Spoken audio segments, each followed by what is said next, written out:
Hello my dear students, നമ്മുടെ +1 third chapter classification of elements and periodicity in properties എന്ന് പറയുന്ന simple ആയിട്ടുള്ളൊരു chapter, വളരെ ചെറിയൊരു ചാപ്റ്റർ. ഈ ചാപ്റ്ററിലുള്ള എല്ലാ പ്രധാനപ്പെട്ട ടോപ്പിക്കുകളും എക്സാമിന് നിങ്ങൾ നിർബന്ധമായും പഠിച്ചിരിക്കേണ്ട കംപ്ലീറ്റ് കാര്യങ്ങൾ വളരെ ഷോർട്ടായിട്ട്, വളരെ ക്വിക്കായിട്ട് ഡിസ്കസ് ചെയ്യുന്ന ഒരു റിവിഷൻ നടത്തുന്ന ഒരു വീഡിയോയിലേക്കാണ് ഞാൻ നിങ്ങളെ ഇൻവൈറ്റ് ചെയ്യുന്നത്. നിങ്ങൾ ഈ ചാപ്റ്റർ പഠിച്ചു കഴിഞ്ഞാൽ, ഈ വീഡിയോയിലൂടെ നിങ്ങളൊന്ന് കടന്നുപോയി കഴിഞ്ഞാൽ ഈ ചാപ്റ്റർ കംപ്ലീറ്റ് നിങ്ങൾക്ക് റിവൈസ് ചെയ്യാൻ കഴിയും. സോ നമുക്ക് തുടങ്ങാം മക്കളെ. ഈ ചാപ്റ്ററിൽ ആദ്യ ഭാഗത്ത് തന്നെ ഡിസ്കസ് ചെയ്യുന്നത് ഈ പീരിയോഡിക് ടേബിളിന്റെ ശ്രമങ്ങളെ കുറിച്ചാണ്.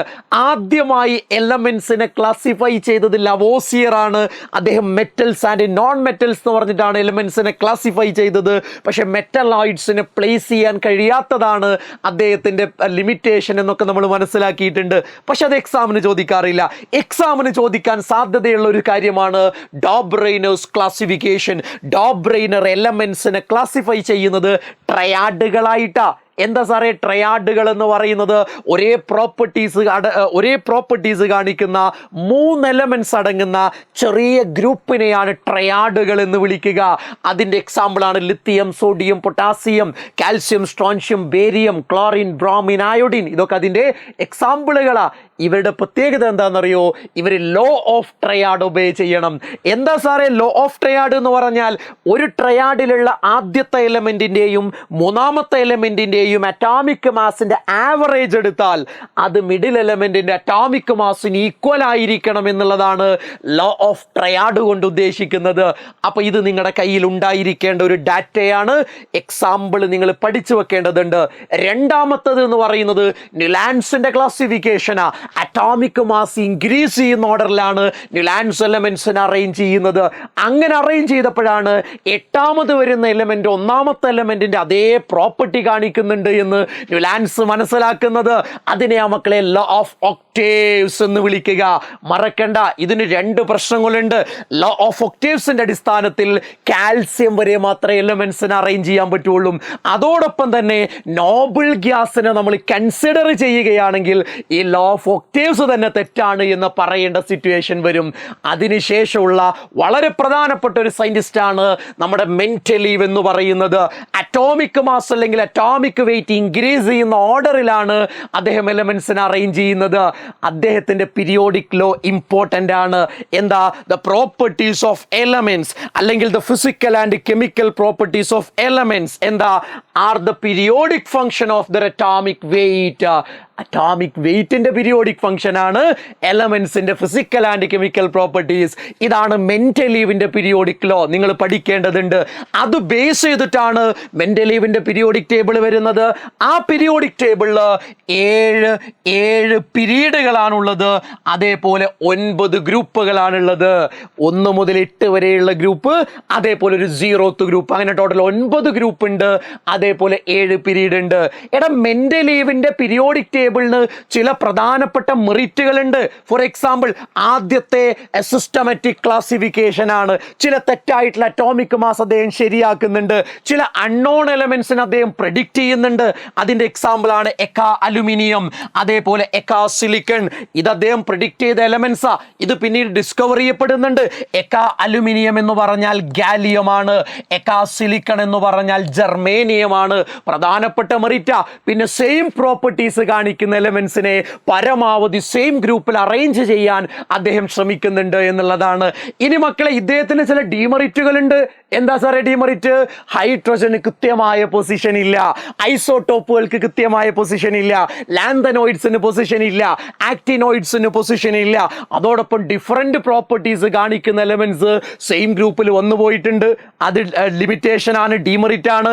അതേപോലെ അറ്റോമിക് മാസ് ഇൻക്രീസ് ചെയ്യുന്ന ഓർഡറിലാണ് എലമെന്റ്സിനെ അറേഞ്ച് ചെയ്യുന്നത് എന്ന് പറയുമ്പോഴും പല സ്ഥലത്തും അറ്റോമിക് മാസ് ഇൻക്രീസ് ചെയ്യുന്ന ഓർഡർ ഫോളോ ചെയ്യാൻ, കീപ്പ് ചെയ്യാൻ ഇദ്ദേഹത്തിന് കഴിഞ്ഞിട്ടില്ല എന്നത് വളരെ പ്രധാനപ്പെട്ട കാര്യമാണ്. നിങ്ങൾ പഠിച്ചിരിക്കേണ്ടതാണ്. ഇനി മക്കളെ, മോഡേൺ പീരിയോഡിക് ലോ, അതായത് മെന്റലീവിന്റെ ഈ പ്രശ്നങ്ങളൊക്കെ പരിഹരിക്കണമല്ലോ. അതിനാണ് ഹെൻറി മോസ്ലി മോഡേൺ പീരിയോഡിക് ലോയുമായി വരുന്നത്. എന്താ സാറേ modern periodic law? Mendeleev periodic law തന്നെ, പക്ഷെ അതിലുള്ള അറ്റോമിക് മാസ് അല്ലെങ്കിൽ അറ്റോമിക് വെയിറ്റുമായി മാറ്റി അറ്റോമിക് നമ്പർ എന്ന് എഴുതണമെന്ന് മാത്രമേ ഉള്ളൂ. The physical and chemical properties of elements are the periodic function of the atomic number.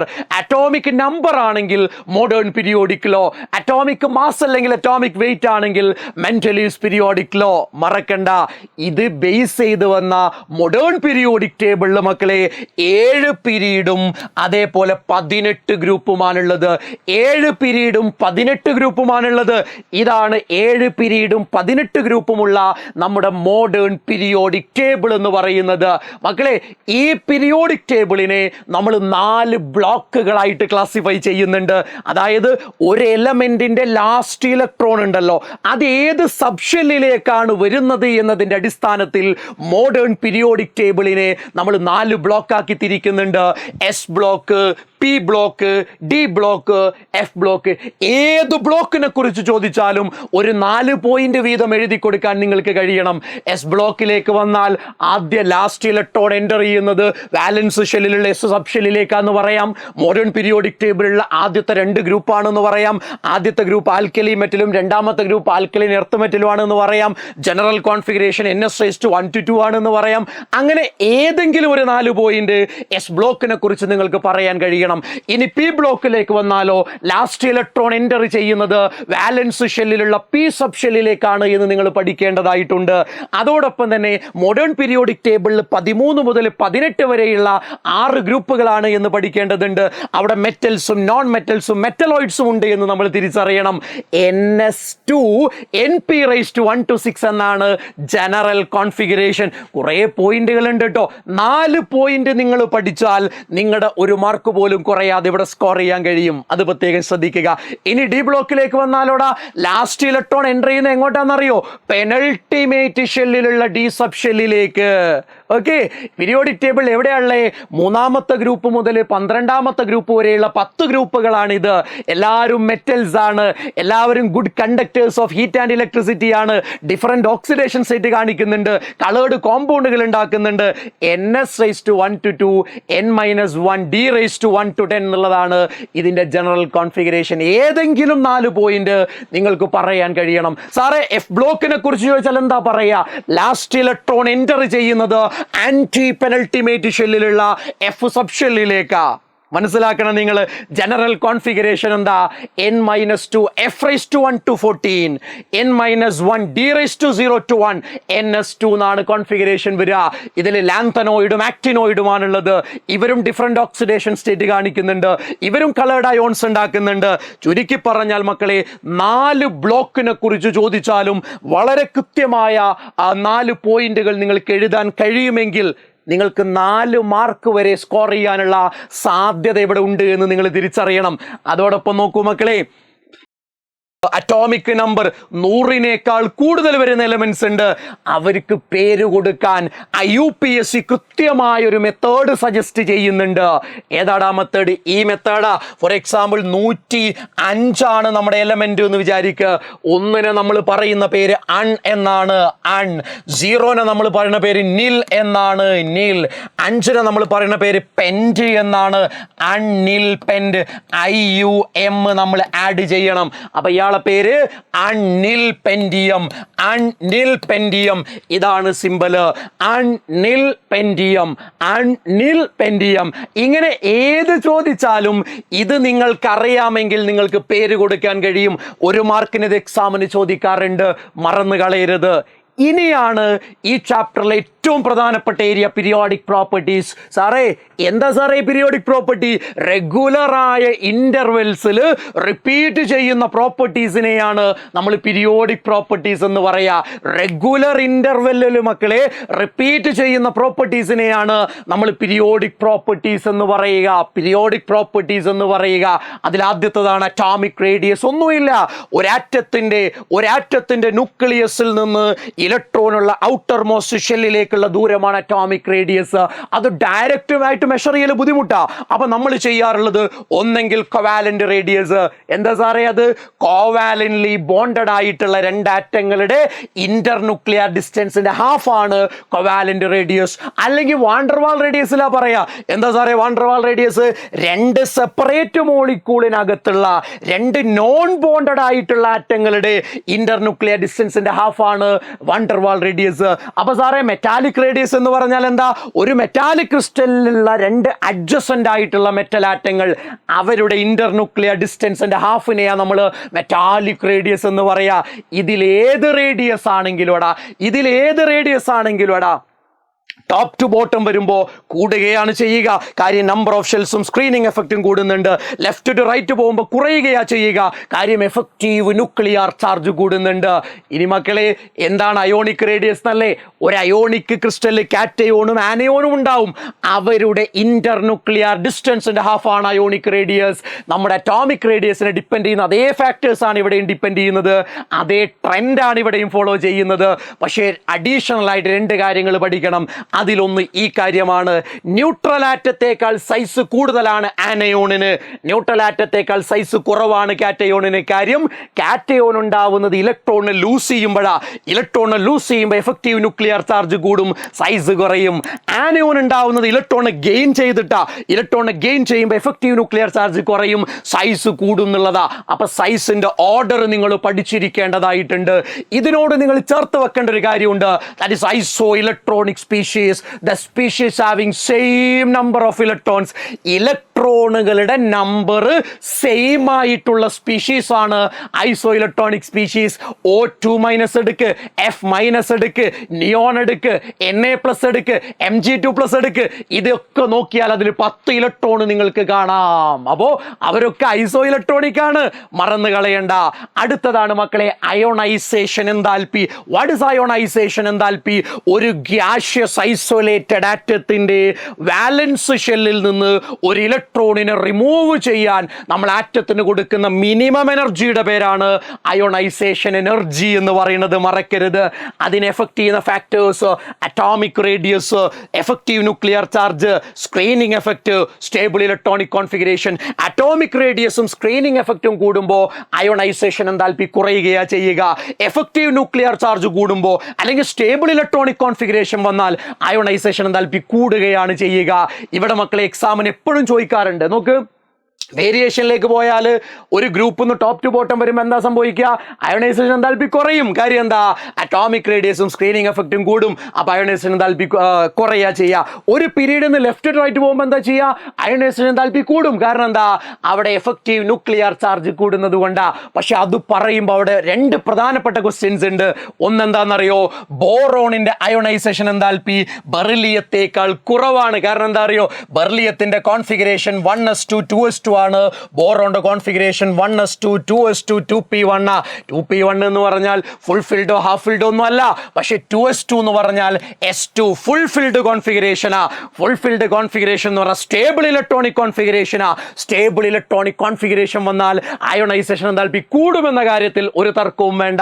അതേ കാര്യമാണ് ഇവിടെ. നൈട്രജന്റെ കോൺഫിഗറേഷൻ 1s2 2s2 2p3. ഓക്സിജന്റെ കോൺഫിഗറേഷൻ 1s2 2s2 2p4. ഈ 2p4 എന്ന് പറഞ്ഞാൽ ഫുൾ ഫിൽഡോ ഹാഫ് ഫിൽഡോ ഒന്നും അല്ല. പക്ഷേ 2p3 എന്ന് പറഞ്ഞാൽ ഹാഫ് ഫിൽഡ് ആണ്. ദാറ്റ് മീൻസ് സ്റ്റേബിൾ കോൺഫിഗറേഷൻ ആണ്. സ്റ്റേബിൾ കോൺഫിഗറേഷൻ വന്നാൽ അയോണൈസേഷൻ എന്താൽപ്പി കൂടുമെന്നത് മനസ്സിലാക്കുക. അപ്പോൾ ഓക്സിജനേക്കാൾ അയോണൈസേഷൻ എന്താൽപ്പി നൈട്രജൻ ആണ് ഉണ്ടാവുക. ഇതെപ്പോഴും ചോദിക്കുന്ന ക്വസ്റ്റ്യനാ, അറിയാത്തവരുണ്ടാവരുത്. എന്താണ് ഇലക്ട്രോൺ ഗെയിൻ എന്താൽപ്പി? Very simple. ഒരു ഗ്യാഷ്യസ് ഐസൊലേറ്റഡ് ആറ്റത്തിന്റെ വാലൻസ് ഷെല്ലിലേക്ക് നിങ്ങൾ ഒരു ഇലക്ട്രോൺ ആഡ് ചെയ്യുമ്പോൾ അവിടെ ഒരു എനർജി ചേഞ്ച് ഉണ്ടാവും, അവിടെ ഒരു എൻതാൽപ്പി ചേഞ്ച് ഉണ്ടാവും. ആ എൻതാൽപ്പി ചേഞ്ചിനെയാണ് ഇലക്ട്രോൺ ഗെയിൻ എൻതാൽപ്പി എന്ന് വിളിക്കുക.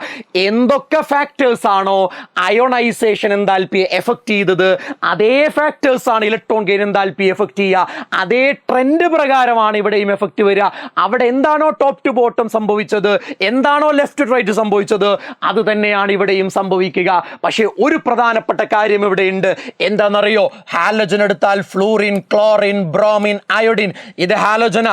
ടോപ്പ് ടു ബോട്ടം വരുമ്പോൾ ഇലക്ട്രോൺ ഗെയിൻ എന്താൽപ്പി കുറയുക ചെയ്യുക. അപ്പൊ ഏറ്റവും ടോപ്പിലുള്ള ഫ്ലൂറിനാണ് ഏറ്റവും കൂടുതൽ വരേണ്ടത്. പക്ഷെ അങ്ങനെയല്ല, ഫ്ലൂറിന്റെ ഇലക്ട്രോൺ ഗെയിൻ എന്താൽപ്പി ക്ലോറിനേക്കാൾ കുറവാണ്. എന്തുകൊണ്ട് ഫ്ലൂറിൻ്റെത് ക്ലോറിനേക്കാൾ കുറഞ്ഞു? ഫ്ലൂറിന് സ്മോൾ സൈസ് ആണുള്ളത്. സാറേ സൈസ് കുറഞ്ഞാൽ എന്താടാ പ്രശ്നം? സൈസ് കുറഞ്ഞാൽ ഇലക്ട്രോൺ ആഡ് ചെയ്യുമ്പോൾ അവിടെ എന്തുണ്ടാവും? ഹൈ റിപ്പൾഷൻ ഉണ്ടാവും. ഹൈ റിപ്പൾഷൻ വന്നാൽ ഇലക്ട്രോൺ ഗെയിൻ എന്താൽപ്പി കുറയും. അതുകൊണ്ടാണ് ക്ലോറിനേക്കാൾ ഫ്ലൂറിന് കുറഞ്ഞത്. സെയിം റീസൺ കൊണ്ടാണ് ഓക്സിജൻ്റെത് സൾഫറിനേക്കാൾ കുറയുന്നത്. ഓക്സിജൻ്റെ സൾഫറിനേക്കാൾ കുറയാൻ കാര്യം ഫ്ലൂറിൻ്റെത് ക്ലോറിനേക്കാൾ കുറയാൻ കാരണമായ അതേ റീസണാ. സ്മോൾ സൈസ് ആണ്. ഇലക്ട്രോൺ ആഡ് ചെയ്യുമ്പോൾ എന്താ സംഭവിക്കുക? ഹൈ റിപ്പൾഷൻ ഉണ്ടാവും. അപ്പോൾ അവിടെ ഇലക്ട്രോൺ ഗെയിൻ എന്താൽപ്പി കുറയും. മറന്നു കളയണ്ട മകളെ. നിങ്ങൾ എല്ലാവരും ചെയ്യേണ്ട ഒരു പ്രധാനപ്പെട്ട കാര്യം ഞാൻ പറയാം.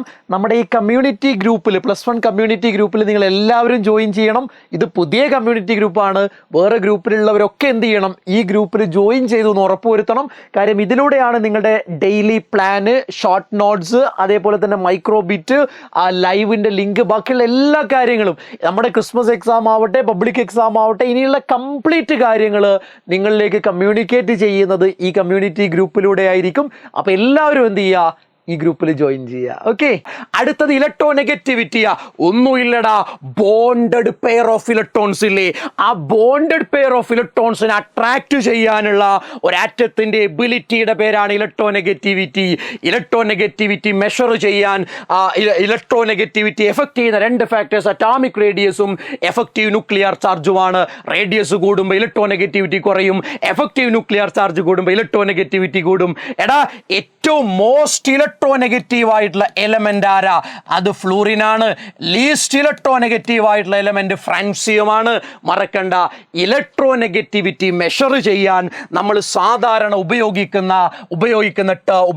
സ്കെയിൽ എന്ന് പറയുന്നത് Pauling scale of electronegativity ആണ്. Pauling scale of electronegativity ആണ്. മറന്നു കളയണ്ട. അടുത്തത് നോക്കൂ മക്കളെ, എന്താ വാലൻസി? വാലൻസി എന്ന് പറഞ്ഞാൽ സ്റ്റെബിലിറ്റി കിട്ടാൻ ഒരു ആറ്റം വിട്ടുകൊടുക്കുന്ന അല്ലെങ്കിൽ സ്വീകരിക്കുന്ന ഇലക്ട്രോണുകളുടെ എണ്ണമാണ് വാലൻസി. മറന്നു പോകണ്ട. അല്ലെങ്കിൽ ഒരു ആറ്റത്തിന്റെ കമ്പൈനിങ് കപ്പാസിറ്റിയാണ് വാലൻസി എന്ന് നിങ്ങൾ തിരിച്ചറിയണം. ഒരു ഗ്രൂപ്പിലുള്ള എല്ലാ എലമെന്റ്സിന്റെയും വാലൻസി സെയിമാ. അതുകൊണ്ടാണ് അവർ ഒരേ പ്രോപ്പർട്ടി കാണിക്കുന്നത്.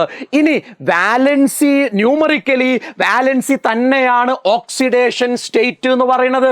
പക്ഷെ ഓക്സിഡേഷൻ സ്റ്റേറ്റിന് ഒരു ചാർജും കൂടെ ഉണ്ടാവുമെന്ന് നിങ്ങൾ തിരിച്ചറിയണം.